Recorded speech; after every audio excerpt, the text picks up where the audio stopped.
आणि बुलेटिनमध्ये काही महत्त्वाच्या बातम्या पाहायच्या आहेत, पण त्या अगोदर शिवसेनेचे नेते नवनिर्वाचित आमदार भरत गोगावले सध्या बोलतात. थेट जाऊयात. रायगडचे पालकमंत्री हा इच्छा आहे आमची तसं होण्याची आणि आता तसे संकेत पण आहेत.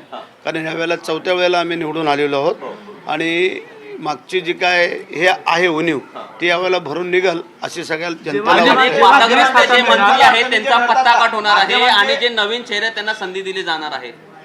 बघूया आता ते शेवटी साहेबांवरती काही गोष्टी अवलंबून आहेत. ज्यांनी चांगलं काम केलं असेल त्यांना संधी मिळेल, ज्यांनी चांगलं काम नसेल केलं त्याला संधी नाही मिळणार, नव्याला दिली जाईल, त्यात काय चुकीचं आहे. पण मग ते भरतसेठ गोगावलेंना माध्यमांचे सूत्र अडचणीचे ठरतात काय? असं काय नाही आहे. सूत्र ही तुम्ही चालवता तुमच्या मनाप्रमाणे आणि आम्ही ते बघत असतो. परंतु जी सूत्र आहेत ती सगळी खरी ठरत नाही आहेत, हे पण लक्षात ठेवा.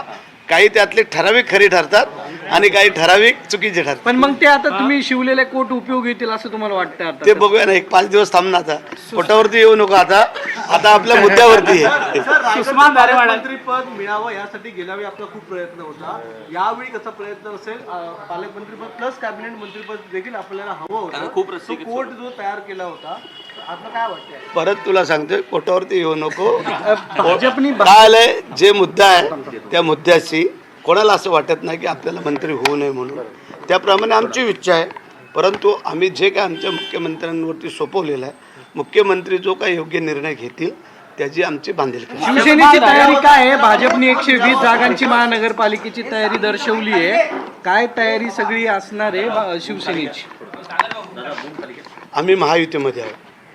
जर महायुतीमध्ये व्यवस्थित हे आम्ही लढणार.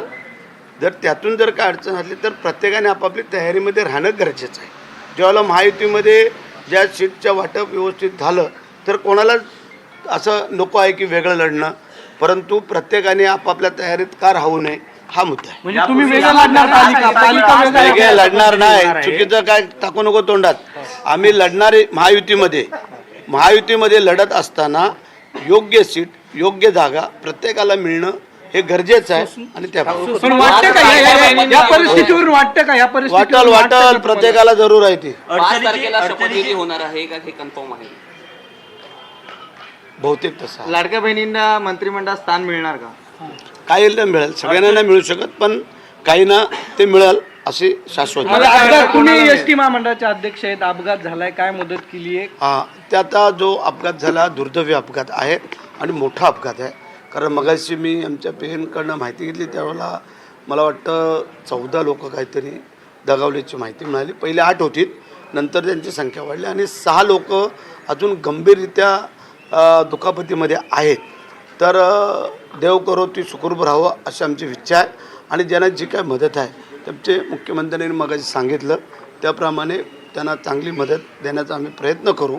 परंतु असे अपघात होऊ नये याची पहिली काळजी घेऊ. ईव्हीएम वरून संजय राऊत म्हणतात की ईव्हीएम सध्या पुरावे घेऊन ते आरोप करत आहे की बरेचसे जे मतदारसंघ आहेत ज्यात काउंटिंग मध्ये जे सेम आले आहेत 1.5 लाख. बघूया ना, त्यामध्ये आता त्यांनी जर कोर्टामध्ये गेलेले आहेत तर कोर्टात त्याचा निर्णय घेईल. संजय राऊत असं म्हणतात की ईव्हीएमची पूजा करावी, अमित शहाचे आणि यांचे मोदींचे फोटो घरात लावावे, त्याची पूजा सगळी तुम्ही करावी असं त्यांचं म्हणणं ठीक आहे ना. आता संजय राऊतला स्वप्नातही वाटलं नसल की एवढी मोठी चपराक ह्या महाविकास आघाडीला बसल.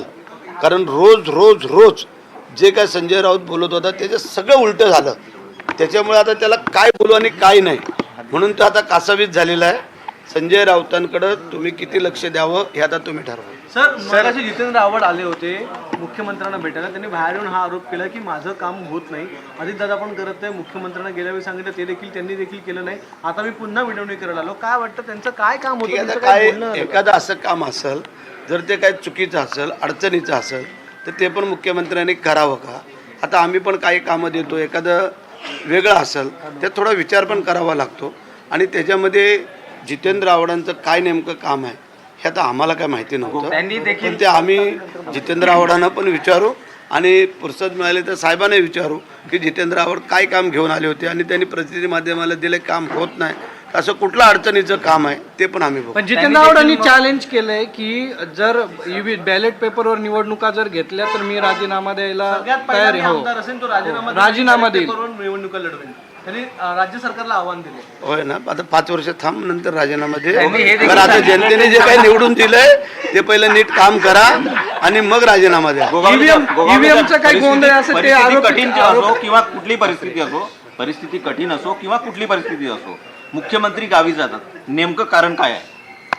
आता तूच विचारायचं बाकी राहिला होता. त्याचं कारण असं सांगतो, मी मगाशी सांगितलं की एवढी प्रचंड मेहनत साहेबांनी घेतलेली होती आणि जर 2 दिवस त्यांच्या परिवारासहित जर ते जरा थोडा आराम करायला जर गेले, चुकीचं काय, त्यांना पण शरीर आहे, त्यांना पण मन आहे, त्यांनाही भावना आहेत, सगळं आहे. शेवटी माणसाचं शरीर आहे, ते काही यंत्र नाही आहे. आणि म्हणून आम्हीच सगळ्यांनी सांगितलं की साहेब 2 दिवस जरा तुम्ही निवांत व्हा आणि या. मग बोलले बाकी काय असेल ते बघू, राजकारण 12 महिने होतच राहणार आहे. केसरकर साहेब म्हणले की मुहूर्त नाहीये 2-3 दिवस, 2 तारखेने असं काही मुहूर्त